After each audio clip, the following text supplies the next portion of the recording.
अस्सलाम वालेकुम दोस्तों, वेलकम है आपके हमारे यूट्यूब चैनल पाइपिंग नॉलेज में। Today we are going to discuss about piping engineer role and responsibility. आज की वीडियो में मैं सिंपल लॉजिक में 5 और 6 पॉइंट में आपको बताने वाला हूं कि एज ए पाइपिंग इंजीनियर आपकी क्या क्या रिस्पॉन्सिबिलिटी होती है साइट पे।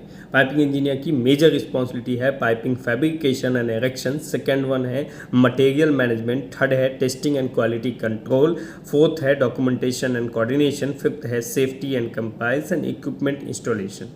Point piping fabrication or engineer. As a piping engineer, you have to plan for the fabrication, you have to plan for the erection activity. Managing fabrication and installation, आप manage करेंगे fabrication को भी और fabrication के बाद जो activity होती है like NDT, painting, after that spool dispatch to site and then installation.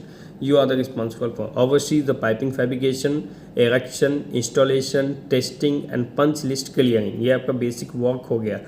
Piping fabrication, piping erection, piping installation, piping testing, piping mechanical punch list closing, and ensure the all the activity going to the with the schedule and international standard and fabrication sequence। ये आपको sequence भी आपको करना है कि हमें site पे कौन सा मटेरियल स्पूल की रिक्वायरमेंट है, उसी स्पूल को हम पहले फैब्रिकेट कर देंगे। जो मटेरियल दिसंबर में रिक्वायरमेंट होगा उसका फैब्रिकेशन हम जनवरी में नहीं करेंगे। जो जनवरी में रिक्वायरमेंट है या फरवरी में रिक्वायरमेंट है उसका फैब्रिकेशन करेंगे। ऐसा नहीं है कि हम जो लास्ट में जो फैब्रिकेशन होना चाहिए उसको फर्स्ट में कर देंगे, तो ऐसे आपका प्रोजेक्ट का सीक्वेंस अनबैलेंस हो जाएगा। सेकेंड है material management. As a piping engineer you are the responsible for material management, मतलब control and preservation. Manage multiple material like carbon steel, stainless steel, alloy steel. तो आप ये जो डिफरेंट टाइप का material है इसको आप डिफरेंट लोकेशन पे आपके यार्ड में या स्कूल का जो यार्ड होगा वहाँ आपको डिफरेंट पोजीशन में रखना है। ये सबको आपस में मिक्स नहीं कर सकते, मतलब मेट्रोलॉजी का प्रॉब्लम होता है इसमें। Okay, ensure the material are issue by the contractor on the time. आप ये इंश्योर करेंगे कि आपका जो मटेरियल है वो कॉन्ट्रैक्टर को ऑन द टाइम इशू करेंगे, या 1 वीक का मटेरियल इशू करेंगे। आप 1 ईयर का मटेरियल इशू कर देंगे, वो प्रिजर्वेशन नहीं करेगा, बहुत सारे प्रॉब्लम्स आ जाएगा, वो उसमें कोजन हो सकता है, कुछ भी हो सकता है। प्रॉपर प्रिजर्वेशन नहीं करेगा तो आपको प्रॉब्लम होगा। According to the project schedule के अकॉर्डिंग आप उसको material on the time issue करेंगे। Now the testing and quality control.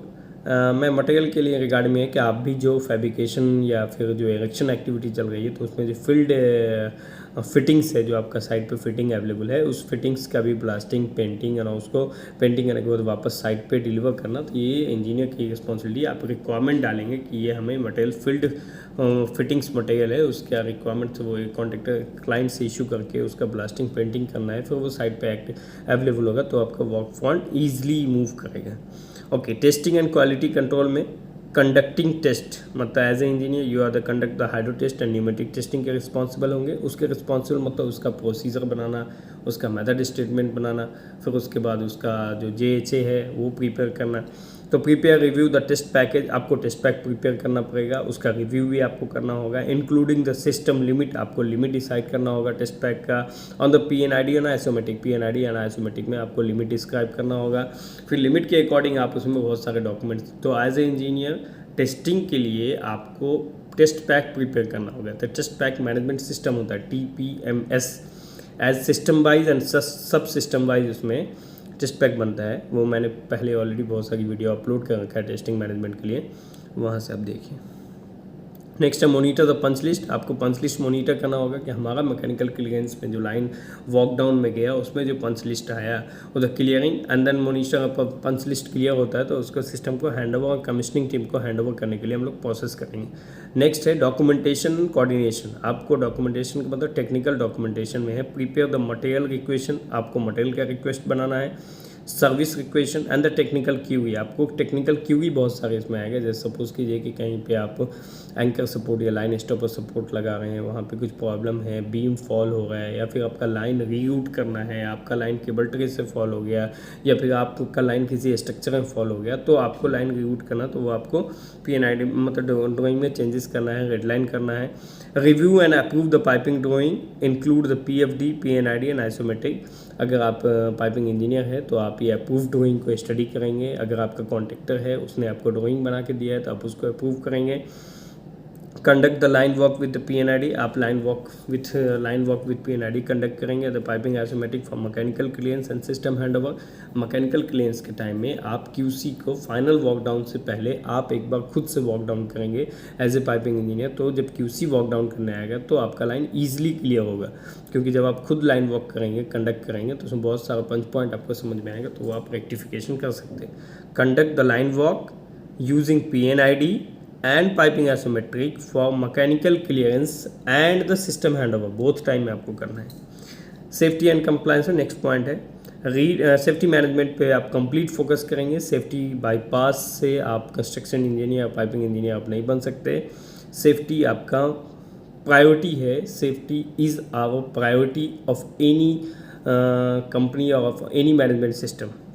Read to understand the follow the permit and work procedure, आपको वर्क प्रोसीजर के अकॉर्डिंग और permit के according ही understanding करना है कि आपको कैसे वर्क करना है, आपने पहले क्या किया या फ्यूचर में क्या करना है। इस पर कोई आपको डिटेल एग्जांपल देने की ज़रूरत नहीं, आपके प्रोसीजर और परमिट के अकॉर्डिंग उस एक्टिविटी को कैसे कंप्लीट करना है, you have to read and understand. Ensure और that all the engineers activity compiles with safety and, आपकी जो भी एक्टिविटी होगी वो compiles with safety standard and regulation के अकॉर्डिंग होगा, आपके प्रोजेक्ट स्टैंडर्ड के अकॉर्डिंग होगा। नेक्स्ट है erection and installation, manage the installation of static and rotary equipment. अगर आप इंजीनियर है तो जैसे आपके एरिया में कोई पंप आ रहा है या फिर कोई हीट एक्सचेंजर है तो वो भी इंस्टॉल करके उसका अलाइनमेंट करना, ग्राउटिंग करना, इंस्पेक्शन करना और उसके प्लान लिफ्टिंग का ऑपरेशन, टेंडम लिफ्टिंग है या नॉर्मल लिफ्टिंग है, क्रिटिकल है, नॉन क्रिटिकल है। तो एज ए ये आप पाइपिंग इंजीनियर का रोल नहीं है इसमें, एक स्टैटिक इंजीनियर और इक्विपमेंट इंजीनियर होता है, बट स्पेशली अगर आप एक दो इक्विपमेंट ही आपके एरिया में है तो you are the responsible for that lifting. आपको लिफ्टिंग प्लान बनाना होगा, लिफ्टिंग प्रोसीजर बनाना होगा, और जो लिफ्टिंग लक्स में वेट कैलकुलेशन है, जो आपका क्रिटिकल लिफ्टिंग है या नॉन क्रिटिकल लिफ्टिंग है, तो आपको लिफ्टिंग प्लान बना करके उसमें सबमिट करना होगा कि which crane you are going to utilise, which sling, which belt, how much weight of that all thing is described that is the lifting plan. Okay, now I'm going to the conclude. This video cover the detailed role and responsibility as a piping engineer. Each task activity are ensure the construction project, जो भी task activity है वो ensure करता है कि आपका construction project are completed safely on time and according to the standard. Thank you for watching my video. If you like, then share and subscribe. This is the basic detail for the piping engineer.